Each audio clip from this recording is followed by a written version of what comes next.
Não, a imagem de Deus, à venda no estante virtual. Galera, entra lá, digita, não, a imagem de Deus, compra o seu exemplar. É uma pérola, esse livro é maravilhoso e ele é o fundamento do que nós estamos falando aqui. Hoje, no nosso encontro 9 do curso O que é Animismo Sofiânico, e nós vamos hoje abrir um parênteses e falar sobre o texto Trimorphic Protenoia, que é um texto sethiano. É um texto que vem na forma de uma aretologia, ou seja, são 4 pelo menos aretologias, rasgação de seda. Essa rasgação de seda sobre as incríveis entidades das quais eles estão falando. E essa aretologia consiste numa recitação de poderes, feitos e atributos especificamente da Protenoia ou Barbelo. Depende do momento, vai ser um nome ou outro. E a aretologia é o rasgar da seda, né? Eu vou dar aqui um exemplo de aretologia para vocês entenderem. A identidade da Protenoia como o primeiro pensamento divino onipresente. Eu sou o primeiro pensamento, o pensamento que está na luz.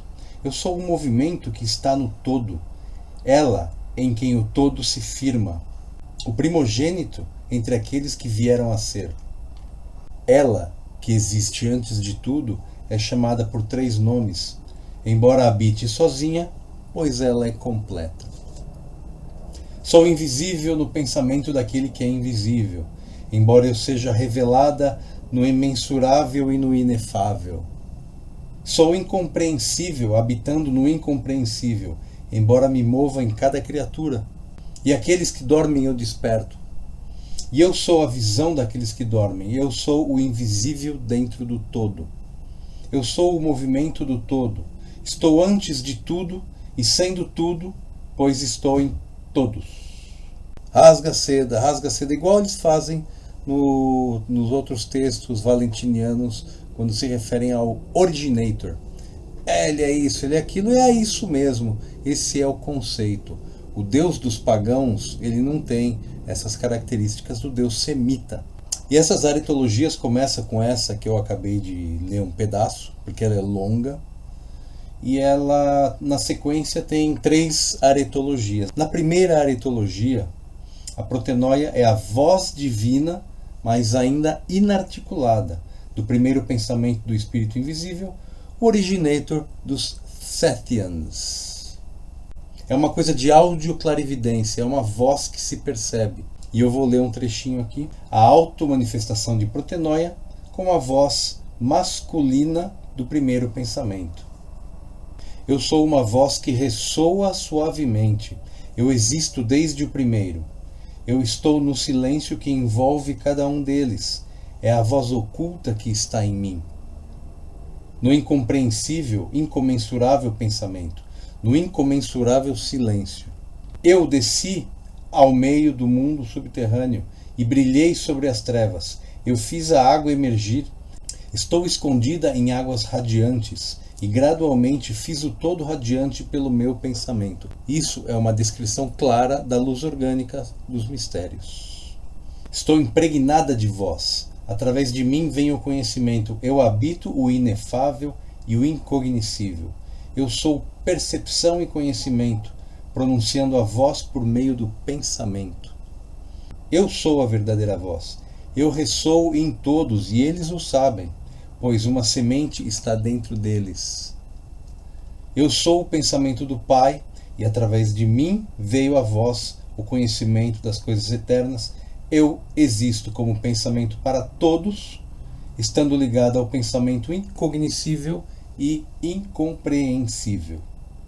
Eu me revelei entre todos os que me conhecem, pois estou ligada a todos através do pensamento oculto e da voz, que é uma voz do pensamento invisível.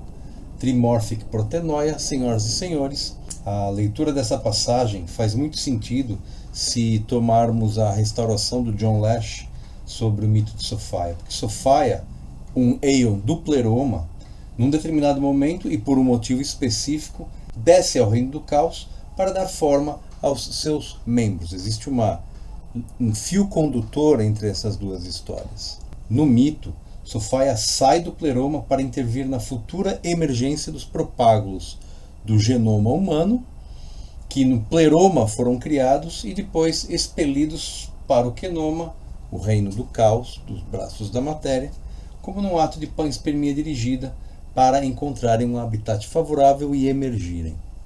E então vem a segunda aretologia.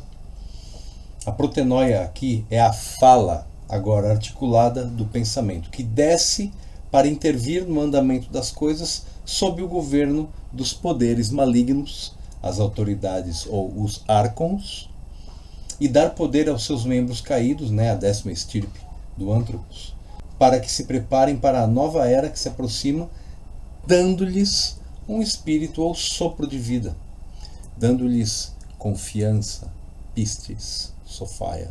Então veja, no Trimorphic Protenoia, o capítulo O Criador do Mundo tem origem na Epinoia Sophia de Eleleth. Presta atenção, Eleleth é a mesma entidade que apareceu para Noreia quando Noreia rezou para que o Originator a ajudasse a se livrar dos Arcons. E ela fala o seguinte: eu sou o rei. Quem é o rei do caos? E quem é o rei do subterrâneo? Naquele momento, a sua luz apareceu radiante, dotada de epinoia. E imediatamente apareceu um grande demônio que governa a parte mais baixa do submundo e o caos.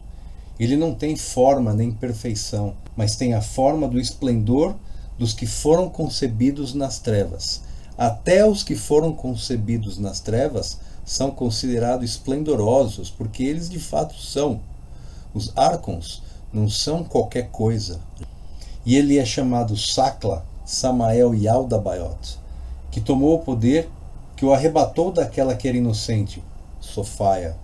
E ela, o Aeon Sophia, a deusa que caiu do pleroma para intervir no Anthropos 10, é a epinoia de luz que desceu de quem Yaldabaoth originalmente veio à existência.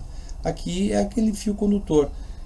O Yaldabaoth veio à existência por causa do mergulho de Sophia. Como eles explicavam na época deles, os Telestai, é uma coisa. Hoje nós podemos enxergar de outra forma e fazer uma releitura aí um pouco mais condizente com o nosso estágio de imaginação. E tem mais, presta atenção. Yaldabaoth fez um ser humano à semelhança de Protenoia no capítulo seguinte aqui. E o grande demônio começou a produzir Aeons à semelhança dos Aeons reais, só que os produzia a partir do seu próprio poder. Então aqui ele deixa claro que não é uma coisa aeônica, é uma coisa feita por um poder emprestado ao querido Yaldabaoth para que ele possa fazer alguma coisa. E nesse momento a Protenoia intervém e ela fala: então também eu revelei a minha voz em segredo e disse: parem, vocês que pisam sobre a matéria. Olha, estou descendo ao mundo dos mortais pela minha parte, que estava lá desde o tempo em que a inocente Sophia foi conquistada. Ela, Sophia, desceu para que eu pudesse frustrar a trama deles, que foi planejada por aquele que veio dela. Está claro aqui, a confrontação direta entre Sophia e Yaldabaoth é claríssima aqui. Quando os gnósticos quando algumas seitas gnósticas identificam esse diacho desse Yaldabaoth com o comportamento do Deus bíblico, aí a casa cai, porque é assim que faz a mitologia comparada. Você vai ler o fio condutor da história. Esse tipo de atitude é coisa do Yaldabaoth, o Deus cego que não sabe de nada, inocente, e que ele diz: eu sou o Deus único e blá blá blá, e age como um psicopata, sendo humano demasiado humano, Todos ficaram perturbados e todos da casa da luz incognoscível e no abismo tremeram com a voz da Protenoia já na segunda descida em voz articulada. Mas Yaldabaoth não deu ouvidos. Ele é o único Deus, não é mesmo? Ele é o único Deus. E o chefe criador da ignorância reinou sobre o caos e o submundo e produziu um ser humano à minha semelhança, é Protenoia falando, Mas ele não sabia que essa criatura seria uma sentença de morte para ele, nem reconheceu o poder dessa criatura. O Anthropos é muito mais poderoso do que Yaldabaoth. Ele não percebe, ele não sabe, ele é cego. É isso que o gnóstico pensa. Na terceira aretologia, a protenóia é a palavra totalmente articulada, ou logos do pensamento. Logos, em alguns momentos, é palavra, e a palavra está no silêncio, assim como Sophaia. Então, logos e Sophaia estão muito próximos quando você tenta ler a mensagem que está aqui. Então, a protenóia, ela é a palavra totalmente articulada que desce na forma dos poderes sucessivamente inferiores, ou seja, os seus poderes aiônicos se adaptam às condições do quenoma, e entrando nas tendas dos seus membros, Sophaia, cuja epinóia se encontra literalmente dentro dos corpos físicos do animal humano, confere-lhes o rito batismal salvador dos 5 selos, através do qual eles são imersos na divina água viva, imersos na luz orgânica, eu presumo, né, a luz dos mistérios, cuja luminescência divina limpa a sua natureza corpórea. Uma rara menção, essa é uma outra rara menção ou descrição da luz orgânica e suas funções. Momento em que são arrebatados para a luz. A luz os arrebata. É como se eles entrassem dentro da luz. Essa é a ideia aqui. A luz orgânica literalmente envolve e dá forma a tudo que existe neste planeta. Essa é uma alusão clara aqui. Se não está tão clara, não tem problema. Então, a automanifestação da protenóia como discurso feminino do primeiro pensamento é outro detalhe aqui que vocês têm que pegar. Fio condutor, galera, foca no fio condutor. A mudança dos tempos é o capítulo. Agora vim pela segunda vez na forma de uma mulher e falei com eles. E ela conta sobre o fim desta era e o começo da era vindoura. Uma era sem mudança na qual a nossa aparência será alterada. Isso é uma mensagem arcana aqui do pessoal que estuda o animismo sofiânico. É o que eles chamam de out-real. É um momento em que as coisas vão de fato mudar neste planeta, materialmente falando.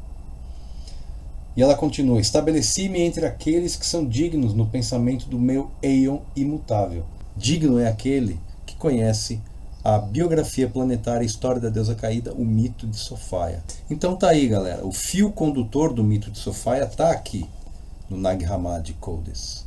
Cada texto que você mexe, mais revelações aparecem. Você vai encontrando coisas. Para mim, está sendo incrível esse trabalho aqui. Então, não a imagem de Deus. Na estante virtual, entra lá, digita o nome, descola sua cópia. Isso aqui é maravilhoso e são poucas cópias disponíveis. Um grande abraço, vejo vocês no encontro 10 sobre o que é animismo sofiânico. Um abraço.